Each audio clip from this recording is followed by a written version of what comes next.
जब योद्धा और योगी एक हो जाएं, योद्धा और योगी एक दूसरे से विरोधी व्यक्तित्व दिखते हुए भी मनोभूमि आधारित समानता रखते हैं। योद्धा को योगी होना चाहिए और योगी को योद्धा। ऐसे योद्धा के युद्ध का उद्देश्य भी महान होना चाहिए। युद्ध महान उद्देश्यों के लिए रचे जाते हैं, क्षुद्रताओं के लिए नहीं। महासमर जब भी रचे जाते हैं तो महान उद्देश्यों के लिए ही रचे जाते हैं। योगी की तरह योद्धा में भी मन का संयम, मन का संतुलन, मन की एकाग्रता व मन की स्थिरता होनी चाहिए, तभी वह युद्ध में विजयी हो सकेगा। एक अस्थिर और असंतुलित मन का व्यक्ति योद्धा नहीं हो सकता है। इसी प्रकार योगी के अंदर यदि योद्धा के समान जुझारूपन नहीं है, धैर्य नहीं है और दीर्घकाल तक संघर्ष करते रहने की मनोभूमि नहीं है, तो वह योग नहीं साध सकता। योगी को संस्कारों के व्यूह का भेदन करना पड़ता है, अतः उसे भी योद्धा होना ही पड़ता है। योद्धा की सफलता उसकी निष्ठा एवं जुझारूपन में निहित है और इसके साथ ही उसे योगी की तरह भी बनना पड़ता है। योद्धा युद्ध करता है तब उसे युद्ध के अलावा और कुछ भी समझ में नहीं आता है। उस समय वह आसक्ति से दूर होता है। योद्धा को आसक्ति से सर्वथा निवृत्त होना चाहिए, क्योंकि यदि आसक्ति होगी तो उसका युद्ध धर्म युद्ध नहीं कहलाएगा और उसके उद्देश्य भी क्षुद्र ही कहे जाएंगे। योद्धा की आसक्ति उसे अपने को याद करने के लिए विवश कर देगी।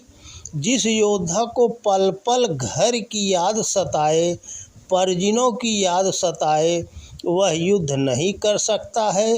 योद्धा शस्त्र संचालन करते समय अपने पुत्र को याद करे, पत्नी के प्रेम को याद करे, अपनी ममतामयी माता की ममता को याद करे, अपने स्नेहिल पिता के आशीष को याद करे, तो वह कैसे युद्ध करेगा। योद्धा जब तक आसक्ति, मोह एवं अहंकार का परित्याग नहीं कर लेता है, वह युद्ध जैसे कार्य में अपनी भागीदारी सुनिश्चित नहीं कर सकता। धर्म युद्ध सदैव किसी विशिष्ट उद्देश्य के लिए किया जाता है, किसी प्रयोजन के लिए किया जाता है, न कि अपने अहंकार की पूर्ति या किसी क्षुद्रता के लिए किया जाता है। योद्धा को योगी के समान होना चाहिए। आसक्ति का अभाव, मोह का अभाव एवं अहंकार की न्यूनता किसी भी योद्धा की संपूर्ण सफलता है और ये एक योगी के गुण है। योगी वह होता है जिसके मन में आसक्ति, मोह एवं अहंकार नहीं होता है। इसलिए इन सब के अभाव में योद्धा एक योगी के समान होता है। योद्धा का मन स्थिर एवं संतुलित होना चाहिए। एक स्थिर एवं असंतुलित मन का व्यक्ति विजेता नहीं हो सकता। युद्ध एक कला है और इस कला के लिए सबसे पहले मन का शांत, स्थिर व संतुलित होना आवश्यक है। जब योद्धा अपने धनुष से बाण का संधान करता है तो उसका मन स्थिर होता है, अन्यथा वह अपने लक्ष्य का भेदन नहीं कर सकेगा, वरन लक्ष्य के भेदन से वह चूक जाएगा। इसी तरह सभी प्रकार के अस्त्र एवं शस्त्र के संचालन में मन की स्थिरता एवं एकाग्रता आवश्यक है, तभी एक योद्धा सफल हो सकता है। उसके सिर पर विजेता का सेहरा बंध सकता है।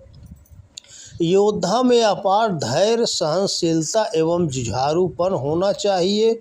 युद्ध में जब आघात प्रतिघात होता है, शत्रुओं के शस्त्र से जब देह में गहरे घाव लगते हैं, देह क्षत विक्षत हो जाती है, तब भी उसका मनोबल टूटना नहीं चाहिए। वह उसे अपार धैर्य के साथ अपना युद्ध करना चाहिए। जहाँ धैर्य टूटता है, सहनशीलता जवाब देने लगती है। तब अपने शरीर में लगने वाले घाव दर्द देने लगते हैं, पीड़ा का एहसास होने लगता है। परंतु जब योद्धा केवल निष्ठा एवं साहस के साथ युद्ध करता है, वह अपने लक्ष्य के प्रति सचेष्ट होता है, तो फिर भी वह किसी आघात प्रतिघात से भयभीत नहीं होता है और उसके हाथों से तलवार ऐसी चलती है जैसे आसमान में बिजली कांधती है। फिर योद्धा बिना किसी की परवाह किए युद्ध लड़ता है। इस तरह योद्धा का एक योगी के समान होता है। योगी को भी युद्ध के समान होना चाहिए। योग के लिए दृढ़ मनोभूमि का होना आवश्यक है, क्योंकि योगी को अपने चित्त को पार करना पड़ता है। परत दर परत संस्कारों का निराकरण करना पड़ता है, अपने प्रारब्ध से जूझना पड़ता है, उस पर विजयी होना पड़ता है। योगी को अपने प्रारब्धों के प्रबल झंझावालों के चक्रव्यूह को तोड़ना पड़ता है, संस्कारों के व्यूह का भेदन करना पड़ता है और ऐसी स्थितियां परत दर परत होती हैं। योगी का यह युद्ध अत्यंत खतरनाक होता है, क्योंकि उसे एक योद्धा के समान सामने वाले शत्रु से नहीं बल्कि अदृश्य शत्रुओं से भी मोर्चा संभालना पड़ता है। योगी को संस्कारों के अनगिनत व्यूह को भेद करके आगे बढ़ना पड़ता है। व्यूह की चर्चा, व्यूह रचना की बात राम रावण के युद्ध में, महाभारत के युद्ध के प्रसंग में आई है। चक्रव्यूह जो अभिमन्यु के लिए रचा गया था, चक्रव्यूह में 7 चक्राकार रूप से सेना खड़ी हुई थी। गुरु द्रोणाचार्य ने महाभारत के युद्ध में जयद्रथ को छिपाने के लिए कमल व्यूह की रचना की थी। सारी सेना कमल की पंखड़ियों के आकार में खड़ी की गई थी और कमल नाल के छोर पर अंत में जयद्रथ को खड़ा किया गया था। सबसे पहले पंखड़ियों को भेदना था, फिर कमल नाल तक पहुंचा जा सकता था। इसी तरह क्रौच पक्षी की तरह सेना को खड़ा कर दिया तो क्रौच व्यूह हुआ। इसका भेदन करना हो तो क्रौच पक्षी के मर्म स्थान पर चोट करनी पड़ती है। क्रौच की गर्दन पर प्रहार करने पर पक्षी निढाल हो जाएगा। उसके पंखों पर प्रहार करें तो वह पंखहीन हो जाएगा। उसके पैरों पर प्रहार करें तो वह चल नहीं सकेगा। इस व्यूह को तोड़ने का यही मार्ग है। इसी तरह एक योगी के लिए भी व्यूह रचना होती है। परिस्थितियां एवं मन स्थित उसके सामने अलग अलग तरह के व्यूह रचती है। परिवार की समस्याएं, घर की समस्याएं, संबंधों की समस्याएं जटिल से जटिल व्यूह के रूप में सामने आती हैं। योगी की मन स्थिति में उस व्यूह के भेदन की क्षमता होनी चाहिए। प्रत्येक परिस्थिति योगी के सामने युद्धभूमि के समान अवसर रचती है, युद्धभूमि की रचना करती है। योगी के सामने एक कुरुक्षेत्र की व्यवस्था करती है और उसे उस कुरुक्षेत्र को धर्म क्षेत्र में बदलना पड़ता है। योगी को धर्म पूर्वक रहते हुए धर्म का आचरण करते हुए शांत एवं स्थिर भाव से उन परिस्थितियों के व्यूह का भेदन करना होता है। योगी के सामने परिस्थितियां जितने जटिल व्यूह की रचना रचती है, उसकी मन स्थिति में उतना ही सामर्थ्य युद्ध कौशल होना चाहिए।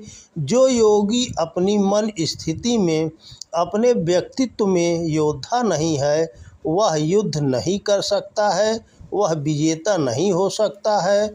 उसको जीवन में हारना ही पड़ता है, पराजित होना ही पड़ता है, लज्जित होना पड़ता है। इस तरह हम अपने जीवन में योगी और योद्धा की दोहरी भूमिका का निर्वहन करना चाहिए। हमें योद्धा की तरह, महावीर की तरह बहुत ही गंभीर दृष्टि से सीखना पड़ेगा, जानना पड़ेगा, युद्ध की कुशलता सीखनी पड़ेगी, वह साहसी होना पड़ेगा। हमें भी अपने जीवन में दृढ़तापूर्वक संकल्पित होना पड़ेगा। कायरों की तरह पलायन करने से काम नहीं चलेगा। हमें अपनी समूची मानसिक सामर्थ्य के साथ आत्मिक सामर्थ्य और ईश्वरीय सामर्थ्य के सहयोग बिठाने पड़ेंगे। प्रकृति हमारे सामने, जीवन हमारे सामने एक के बाद एक जटिल समस्या रखते हैं और इन समस्याओं के साथ हमें एक कुशल योद्धा एवं योगी की तरह जूझना चाहिए। योद्धा की युद्ध कुशलता एवं योगी की शांत व स्थिर मन स्थिति दोनों को अपनाकर ही हम अपने जीवन समर में विजय सुनिश्चित कर सकते हैं और अपने कर्म संस्कारों को पार करते हुए मोक्ष की ओर अग्रसर हो सकते हैं। दोस्तों नमस्कार, हम सभाजीत गुप्ता आप लोगों से विनम्र निवेदन है कि वीडियो को ज़्यादा से ज़्यादा शेयर करें और ज़्यादा से ज़्यादा सपोर्ट करने की कृपा करें। हम आप लोगों के लिए ही इतनी मेहनत करके कहीं से ढूंढ कर ही वीडियो बनाते हैं। कृपया आप लोग हमारे बातों को ध्यान में रखते हुए वीडियो को ज़्यादा से ज़्यादा शेयर करें और लाइक करें। जय हिंद, जय भारत।